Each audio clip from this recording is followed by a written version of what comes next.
that's where my mindset, it was a shift. I was like, hold on, man. I have an opportunity provided to me, and am I taking full advantage of this? That's where the real growth came from, in my opinion, is my mindset, knowing that like there was an opportunity there, and now I had to ask the questions on how to operate inside of it.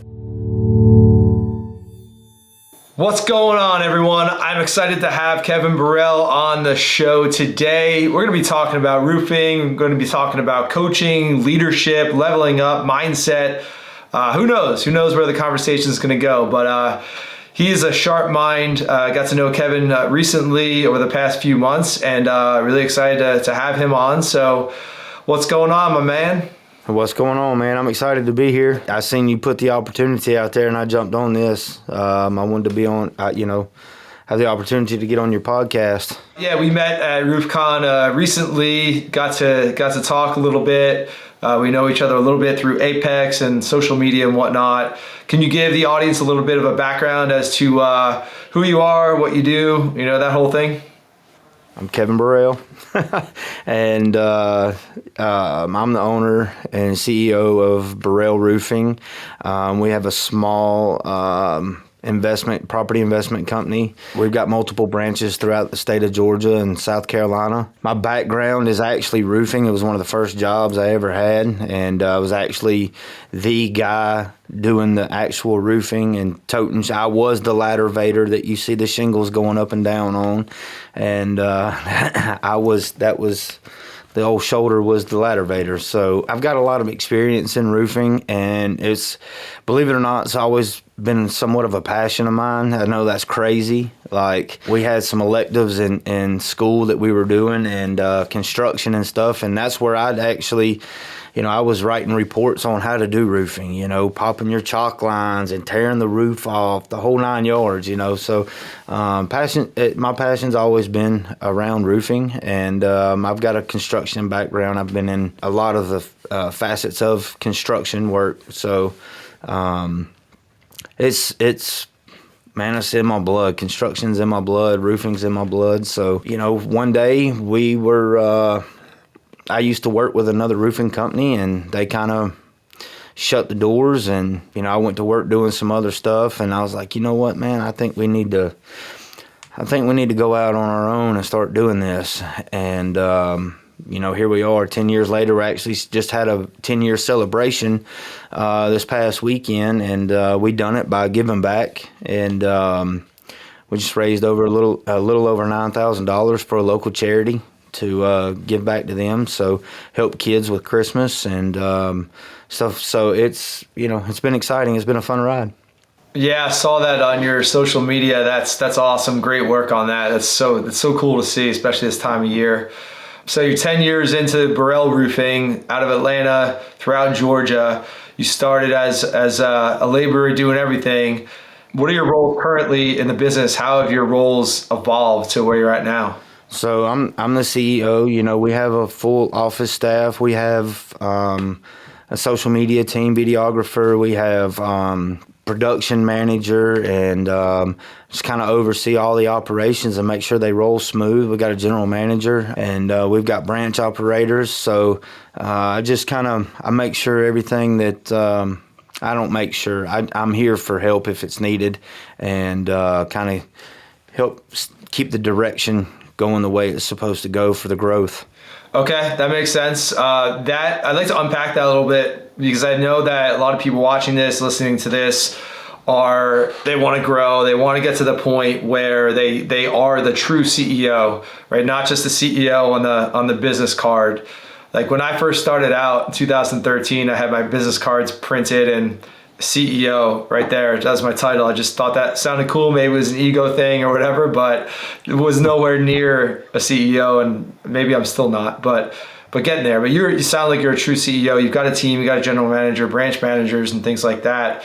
I'll be like the Bobs from Office Space. Like, what do you actually do on a day-to-day basis? It depends on who you ask, right? So, no, I show up to the office, get with my team, make sure everything's going good. We have a Monday morning meeting. I call it our Monday huddle. We get together and get get the week's goals laid out and the objectives, and go over anything that we need to touch base on. And we do some motivational stuff on Mondays, and we're in here for about an hour and a half on Monday mornings, go over some sales strategies, follow-up strategies, all those things. And Wednesdays we have a staff meeting for office, go over anything to just trying to, so the object of every bit of this is to get it down to where the processes that we have, to get them simplified to where it runs so much smoother, right? Like whenever you're growing, everything seems really complicated because it's new, and you're trying to focus on making sure the process is perfect. That way everybody has something to follow, and it's a repeatable process. But the object really, where the money's made and the smoothness of everything comes from, is simplifying that process, getting unneeded steps out of it. And we go over that kind of stuff on Wednesday, and a growth projective and or projection, and just see where we are with that and what we got to do to amplify it, and so we can start hitting these marks. So, and then Friday we have a managers meeting. We have all of our managers come in, and we go over any issues that we're having, and work on our mindset and get focused on growth, and where we can get better. Not necessarily focusing on our weaknesses, but the areas that it actually takes to get that growth that we're looking for. So we're constantly in meetings. We're constantly meeting together, and having events and stuff like that. So we the camaraderie's up, and it's just a part of our culture, man, and to get together all the time. That's cool. That's cool. Yeah, the processes thing, I work on that a lot with our team. And I think one of the things there, I love that you said eliminating unnecessary steps, and maybe even eliminating certain processes at points in the business. And I think one of the most valuable things that a CEO can do is to decide like what processes we actually need and what we don't, right? Like how can we look at this complex thing, and can we automate some things? Can we streamline some things? Can we just take a few extra minutes or a few extra hours to develop a process so that we don't have to do this manual thing like week in and week out? And I think that's probably some of the most valuable work, those $10,000 an hour tasks that you can do as an owner, right? Yeah, so I think there's this thought out there that when people, the higher you move up into the company, it's like, oh man, he knows a lot. No, it's more so than knowing a lot. It's knowing what questions to ask. Where's the hiccups? How can we fix it? Let's talk about it. Let's diagnose it. Let's break it down, and let's go over these things, and let's get it simplified. Solving problems really is the key. It's not necessarily what it's just being able to solve the problems. So absolutely, that's cool. That's a great place that you're at. Congrats for your first 10 years. I'm sure you're at some level just getting started. How did those things develop, Kevin? Like, did you have some guidance, like mentorship, like coaching? The reason I ask is as well as I do, so many owners just get stuck in the day-to-day, stuck in the grind. Small companies, owners working 80 hours a week, just trying to keep up. And like, you just feel like this sense of like, man, how am I ever going to get out? Like, I'm running through quicksand here. What were the things that helped you kind of figure that out, figure those pieces of the puzzle out? Yeah, so one of my biggest mentors in this is Mike Coday. I'm sure you know who he is. I've been working with him for several years, I think close to about 6 or 7 years now. Honestly, what the biggest hang up was, and what it is with most owners, is their mindset and where they are, where they're stuck with their mind, man, because, it's like, I don't want to get big, or I want to stay in this lane right here, and growth is painful, right? Like every step that you take, I talk about this a lot, is the normality of that universe that you're trying to leave. You're forcing change on it. You're forcing change on yourself. And, it's almost automatic once you start trying to go to the next level is like you want to retract and go back to the things that are normal, things that feel comfortable. It's almost a trap, you know, that you get stuck in because you're almost at that break point of the next level, and it's like, oh no, hold on just a minute, I need to go back over here because this feels more normal. I always said if things are normal in your company right now, then you're dying. You got to constantly have pressure on you. The age-old saying of you know, that's how diamonds are made, right? They're put under all this pressure or whatever, and that's a diamond in the rough and all that, and that's great. But I think it's been said so much that it's kind of like put to the wayside, you know, and it's not. But if things are starting to feel normal and things are starting to flow, it just seems like, man, everything's going right. Well, that's because you don't have put enough pressure on yourself to get to the next level. Then you're still operating in that old universe. So you really gotta you gotta get focused on the next step. And Mike's really helped us out with that. You know, my mindset whenever I first started is I just, wanted to do a couple $1 million a year and really just provide an opportunity for other people. And, I was stuck I'm speaking of opportunity, I was stuck on that opportunity thing for a long time and selling the opportunity. And, that's great, right? Like, you got an opportunity, that's awesome, but how do I operate inside of that opportunity? How do I take full advantage of this opportunity? I need the tools to be able to go, and take full advantage of this and make it prosperous. And that's where my mindset, it was a shift. I was like, hold on, man. I have an opportunity provided to me, and am I taking full advantage of this? And, the growth, that's where the real growth came from, in my opinion, is my mindset, knowing that there was an opportunity there, and now I had to ask the questions on how to operate inside of it. And, I made a post this morning, and I don't know if you saw it or not, but man, it was, when you write a check for something and you expect some kind of magic to happen. There is no magic except for the disappearance act, right? Like your checking accounts slack a little bit of money, right? You got to take advantage of the opportunity, and you have to utilize the tools inside of it so you can be prosperous in it. Yeah, cool. I did see that post, and you said it was like you got to be able to invest in things that might be a little bit outside your comfort zone, and I guess put that pressure on yourself, which is what you're talking about, as part of your journey with Mike and your journey over the past 10 years, just like intentionally putting that pressure on yourself, putting yourself in those situations where you're forced to grow instead of just staying in your comfort zone, right? That's right. Absolutely. It's kind of like the first car you ever bought, right? Like that you financed. Could you make it work?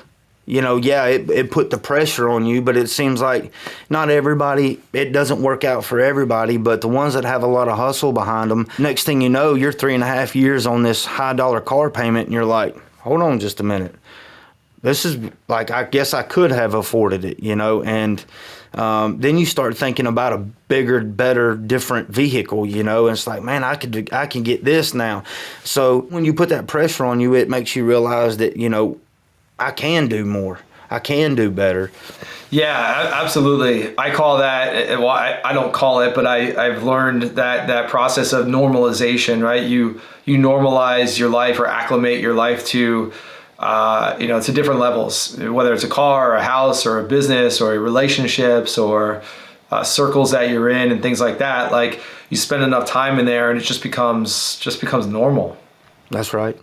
Yep. But once you realize it's normal, that's when you got to write the next check.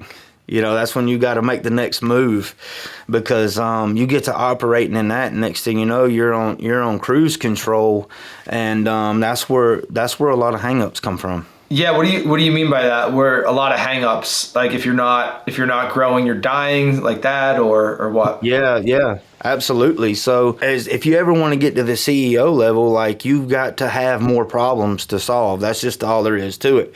If you're not solving problems, like, I always call it a controlled chaos. Like if there's not chaos going on inside of our office, it scares me because that means that there's not enough going on. If there's not problems to solve, then that means there hasn't been enough pressure applied, and there, not necessarily to the team, but to myself, because solving problems is, quite honestly, no matter what business or how you operate or what you operate in, that's where the money's made, is solving problems. I would agree. Pressure, we talked about pressure before. I've heard it said that pressure is a privilege. Problems are a privilege. We have the privilege to be able to solve those problems, be able to level up and provide more value and become more valuable to those around us. Yeah, if you want to make more money, solve more problems. There you go. What's a problem that you're working on right now that's a challenge for you? Not necessarily time management. It's because we can't manage time. We can just be disciplined about the time that we have. And it's getting everything fit into the schedule, traveling back and forth, going to our Apex events and then, flying out coaching and things of that nature. So that's the new problems, right? And I know that's, first world problems, but still, trying to get all that stuff organized and get that, I hate to say the word balance, but getting it to where it's flowing properly, so then I can go and create more problems, I guess. I was going to use that word, flow. Yeah. Don't apologize for first world problems, because what you're doing is you're solving problems, you're helping more people, you're providing more value. So that is a challenge or a problem. You want to be able to level up so you can have a bigger impact. That's right. How do you do that, Kevin? Do you plan out your quarters, your months, your weeks? How do you fit all that in to where you have that flow? So that's my problem right now, right?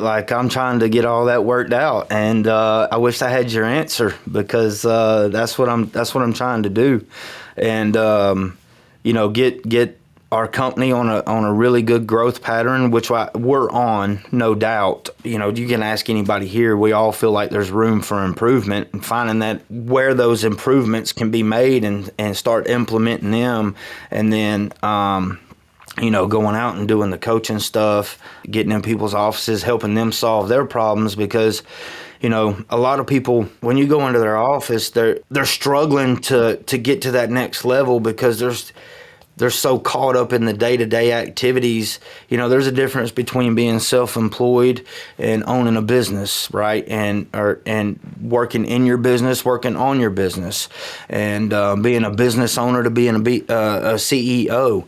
There's stages, there's levels to it. Getting in there and working on that, working with their sales teams, whatever it takes, man, to help them get to the next level, and helping the processes, getting the processes and systems put in place. Those don't solve everything, right? Because if you don't have people, your systems and processes don't matter, and because you got to have people to operate within them. I agree. Yeah, I will take that a step further and say, you can hire people just to do the work and follow the processes, right? That's kind of level one. The next level, in my opinion and experience, is where you're paying people not only to do the work, but to think as well. So they're thinking about, is this the right thing to do right now? Or how can I adjust on the fly? Or problems came up that are not, in the manual. What do I do? So that's, I think when you get to that next level, you can delegate labor all day, but you're still working in the business. You're still a bottleneck. But when you empower people to solve their own problems, that's when you can really step above and elevate. Yeah, and not just that, is and to the next level is allowing them to create opportunities to grow the sector that they're in, and creating an entire organization up under it. That way you can allow for more growth, more people to come in, and not necessarily bloat, but it's an entire organization within the organization, and allows them to level up and somebody to take their spot. That way they can become the operations manager of that particular branch. Yeah. Are there people in Barrelle Roofing that you, I don't know how big you guys are, but that you haven't hired, like that other people have hired without you being involved? Or are you still involved in all that, or how does that look?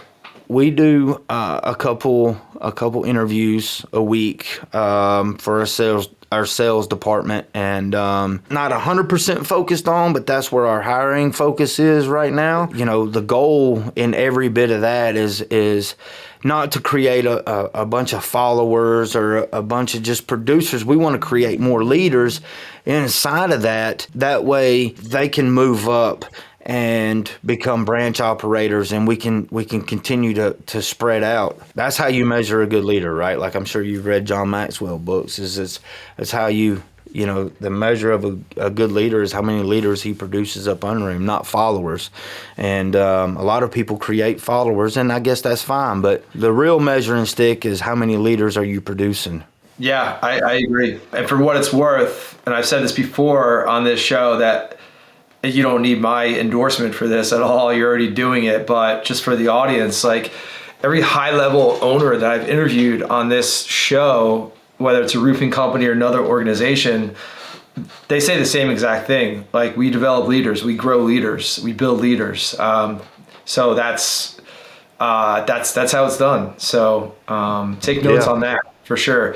You know, if you're, are you building a team of followers or a team of leaders? And that's going to be a good indication of how quickly you're going to get to that next level, how high you can go. That's right. You mentioned Apex a couple times. You mentioned you're doing some coaching. You and I met inside Apex, which is the mastermind that Ryan Stewman started and runs, but it's not the Ryan Stewman show. He's got an amazing team of which you are a part. So can you give us a little bit of an overview, or give the audience a little bit of an overview of what Apex is, how long you've been involved, what you do there, and anything else you want to share? So I got involved with Apex, I guess, in June or July, Apex Executives Group, and I was talking to my mentor about it, and he was like, you should do it. You should absolutely get in there. Going back to my post, is as soon as I wrote that check, like, I automatically felt the pressure because it's not cheap to be in there. And people were like, man, why would you spend that kind of money to be in a group like that? Well, the connections that I've made in there, and the level, I mean, just high level producers that I've surrounded myself with inside of that group, is just amazing. And it's like, hey, I have a lot to do. I have a lot to grow. And I'm around people that are doing the exact same thing I'm doing and trying to level up. And it's just the knowledge. I mean, we get to go in and have a one-on-one basically with Ryan and the other coaches in the group. Chris Whitehead's my coach in there, and he does a phenomenal job, Just the connections and getting around high-level people, man, and seeing that there's not just one opportunity out there. There's 100 opportunities, and, surrounding yourself with people that got you outside of that box and just opening up a wide variety for you. So the way Stewman has it set up, man, is fantastic. He's like, here, I'll build the stage. You just get on it. I absolutely love that. Stewman and I have a very similar background. To see him take it to the level that he has, I was like, man, I gotta level up. It's possible, and he's showing that it's possible. And not just one avenue, but different avenues with multiple streams available. So Apex Executives is Apex, period. Not to say that there's one level better than the other, because it's not, and everybody's working their way to get there. But it's, the entire group, man. I mean, once you get in Apex, it's like your entire news feed. It's everybody that is leveling up, taking steps, and it's like, holy cow, man, if you don't step your game up, you're gonna get left behind quick. Yeah, I've seen that for sure. The short period that I've been in there, it's been awesome. Great connections, such as, that's why you and I are here right now. And one of the things that just kind of rubs off on you is the mindset and the language that you use with yourself and with others. And I I want to reference a post that I made, I think on Monday, or I forget, no, it was last Friday. What stage do you want to be on in 3 years? And your comment, Kevin, was want to be on or will be on. And I was like, damn, he called me out, because I was thinking about the wording. Like I'm very intentional with all the wording of all my posts, and they're crafted intentionally. And I was thinking about that. I was like, which way do I go with this? And so you got me thinking, and I was like, all right, well, I'm posting this just on my Facebook page, which is, 3,000 people, just general people of all walks of life, right? Right. I chose that language. However, if I posted it in Apex, I would have said, will you be on? Because I know that everyone's thinking that way. So that was interesting. Thanks for calling me out and helping me kind of level up my language there. So I that was one of the things I had to learn, man, is when I make a post, you got to speak people's language, but also what you speak is what you attract. And not that there's anything wrong with that, but if you're trying to level up, then you have to attract people that are trying to level up too. That's one of the things that I found. I made a post about that, going to the next level, and you have to surround yourself with it, man. You have to attract it. If they say if you want to make money, right, you got to look, smell. You got to look like money, man. If you want to attract it, those are the things you got to do, and you got to feel like money, smell like money. Look it, and you got to play the part. Absolutely. Yeah. So you mentioned coaching. You do some coaching for companies. I've seen you, some social media posts about that. I don't really know exactly what you do on that end of things. So what is that? Like, what's that all about? I kind of touched on it a little bit, but I go in and I'll work with the company owners. Mike's had me out a bunch of times with him, speaking to sales guys and inside of their, organizations of people that he coaches and stuff. I'll get in there and do whatever I need to do to help somebody. It's not necessarily about the money. It's being able to say, hey, look, these are the things I've been through. This is how I've done it. This is how I know that it works. And if I can save you as a salesman, if I can save you 2 months of downtime on your sales, then I'm going to help you do that. If it's a company owner, like I struggled with the mindset thing, and it held me down for so long. And if I can get in there and help somebody overcome their mindset and say, hey, look, man, this is how you got to do this. This is the way that, this is how you grow, whatever it takes, man, wherever they're at. And it's not just one little thing inside of a box that says, hey, this is what I do, right? Like I'll come in and help you with whatever and help you get to that spot. So nice. Yeah. I call that a gap analysis, which is like, where are you at now? Where do you want to be? And then how do we most effectively close that gap? What's the blueprint to get there? What are the steps you need? What are the missing pieces you need to get there?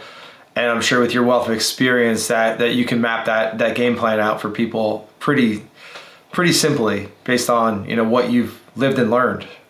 Right. Yeah. I mean, I'm not a good fit for everybody, and not everybody's a good fit for me, but I'd like to think I could help everybody, but I've tried that through our organization here at the roofing company, and we're not a good fit for everybody, and everybody's not a good fit for us. And I took that over into the coaching world. You can do a blanket statement and somebody's going to pick it up, or you can get intentional and you can dig deep and you can pull the layers back and find out where the real problem is. That way you can grow. And 99% of the time it's mindset.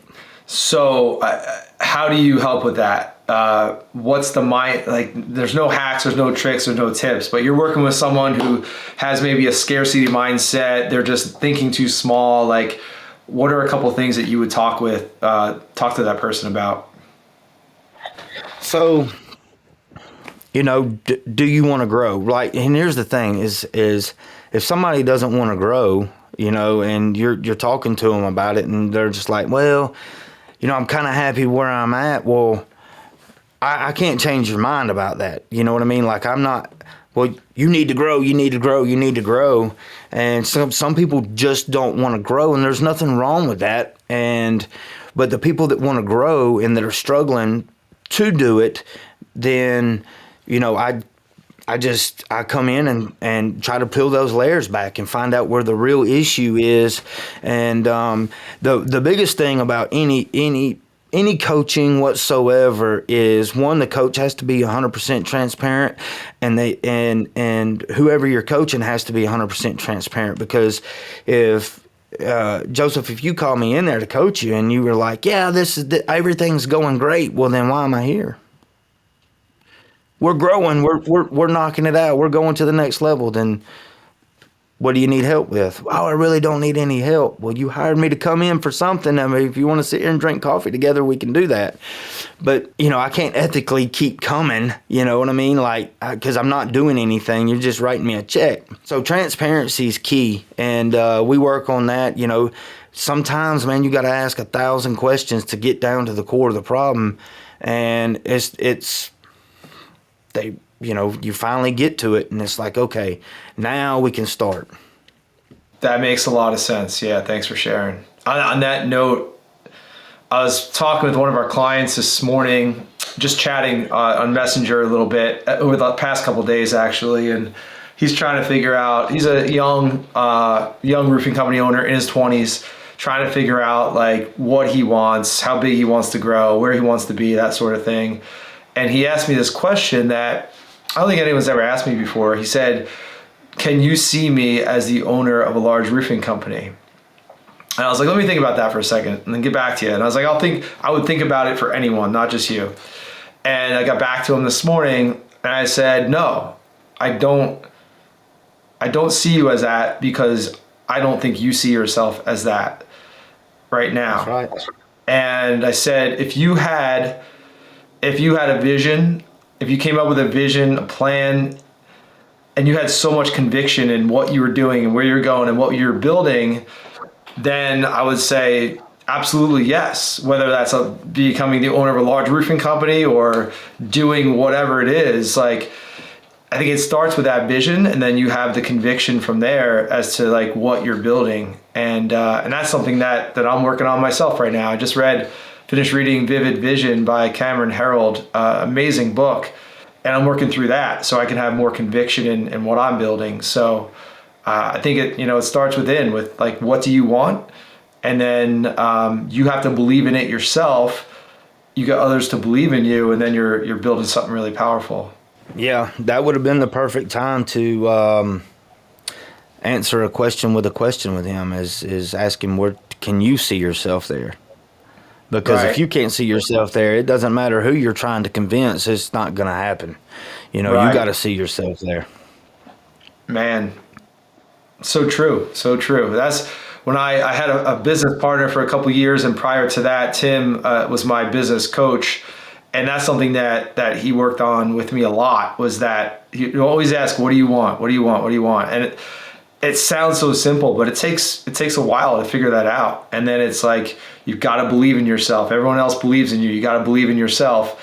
And, being transparent, that's something that I still work on today. Like every single day is that self-belief and overcoming self-doubt. I think that's part of it, right?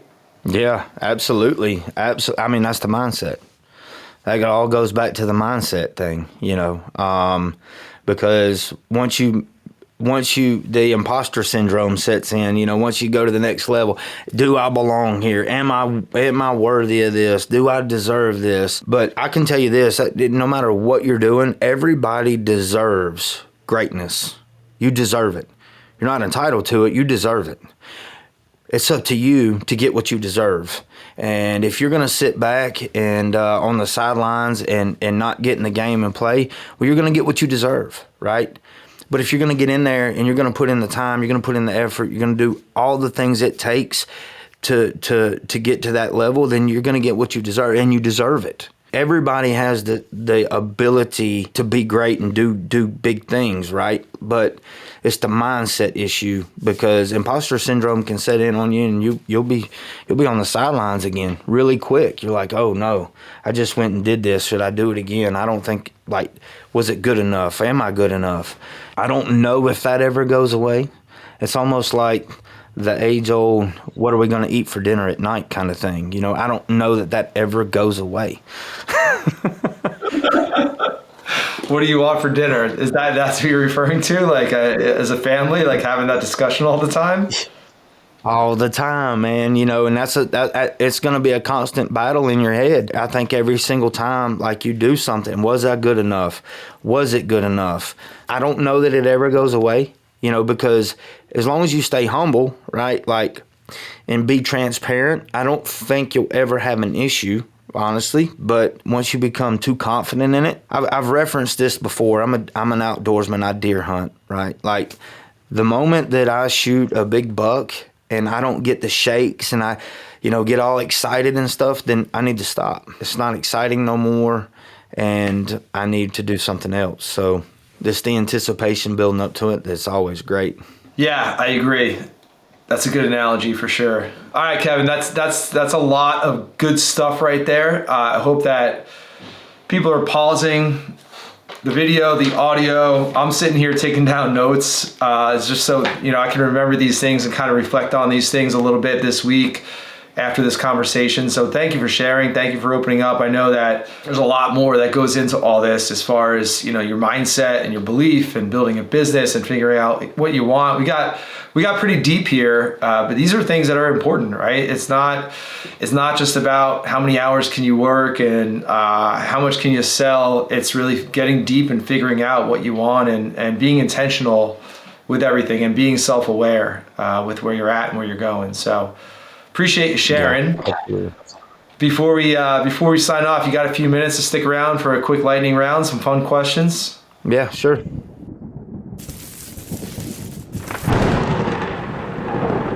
So your colors, your brand colors for Barrelle Roofing and on your hat there are pink and black. So where did the pink come from? Because you normally don't see that in the contracting industry.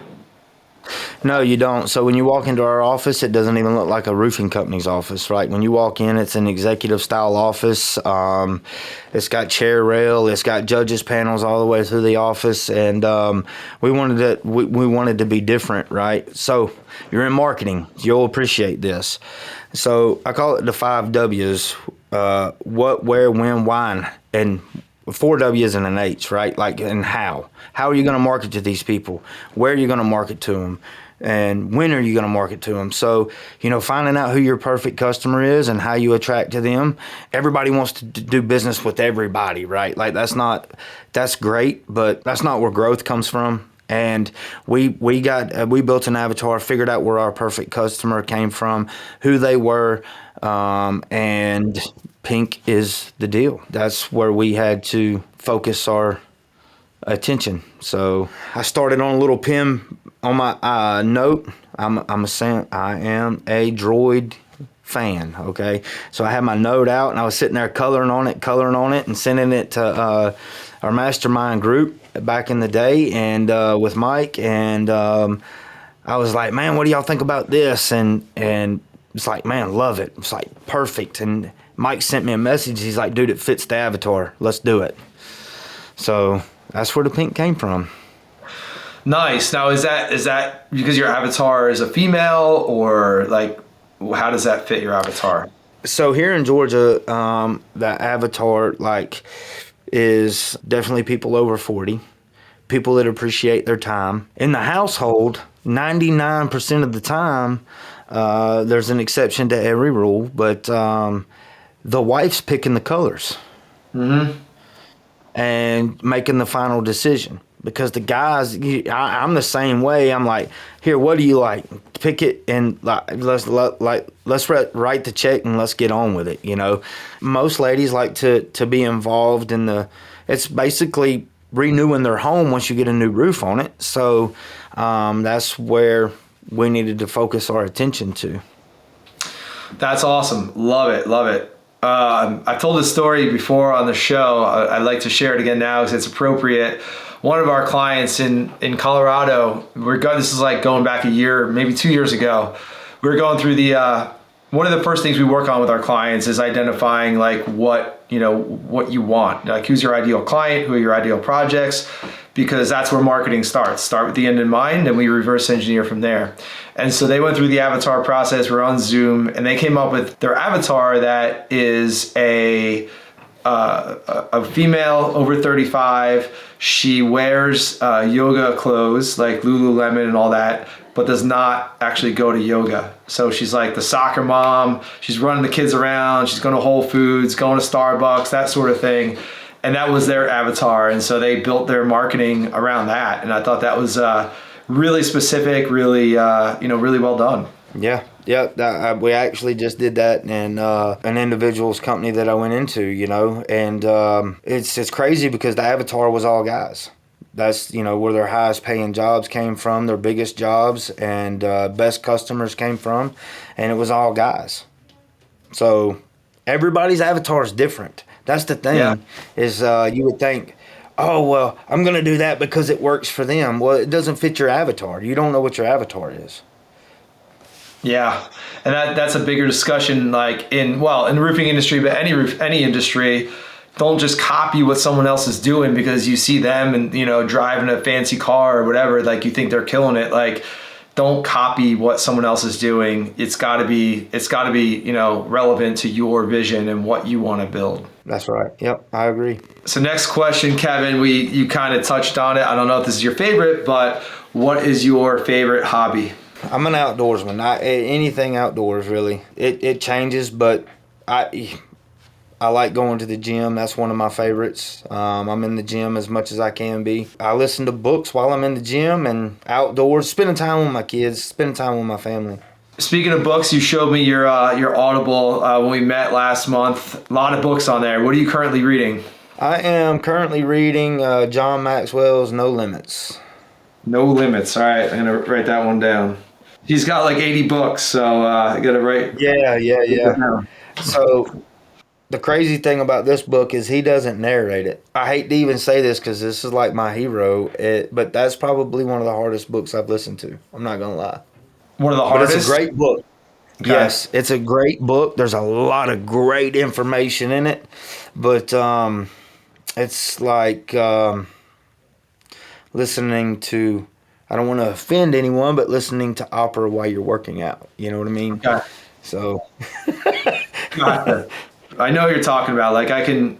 There's more value. The books that I've listened to, there's more value in like hearing the author narrate the book. So I agree there. How about your next travel destination? Where is my next travel? Oh, I'm going on a field trip with my son. Don't know where it's at. I think it's somewhere in North Georgia, and we're going. It's an overnight stay kind of deal, so we'll be there for quite some time, 3 or 4 days, I guess. And I actually missed the Apex Live event because we'll be coming back, I think, on November 5th. So, all right, that sounds awesome. I'm excited about it. We had a good time last time we went on his field trip with his school, so it's fun. All right, Kevin. Well, final question. People want to check out your content. You put out some great content every day on social media. Where's the best place for people to find you, connect with you, follow you, and whatnot? So you can find me on Facebook. It's a public profile, and it's Kevin Barrelle. And you can, if you want to find us on our roofing pages, follow us on there. It's Barrelle Roofing. We've got multiple pages. You don't have to like them all or follow them all, but the Barrelle Roofing is our main page. And we have branch pages out from that. Doesn't matter which one you pick, you're going to get good content on all of them. So awesome, Kevin.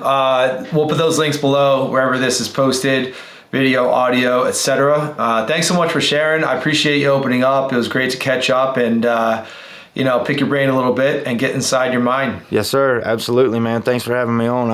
I enjoyed it. All right, brother. Likewise, and we'll talk to you soon. Yes, sir. Be good.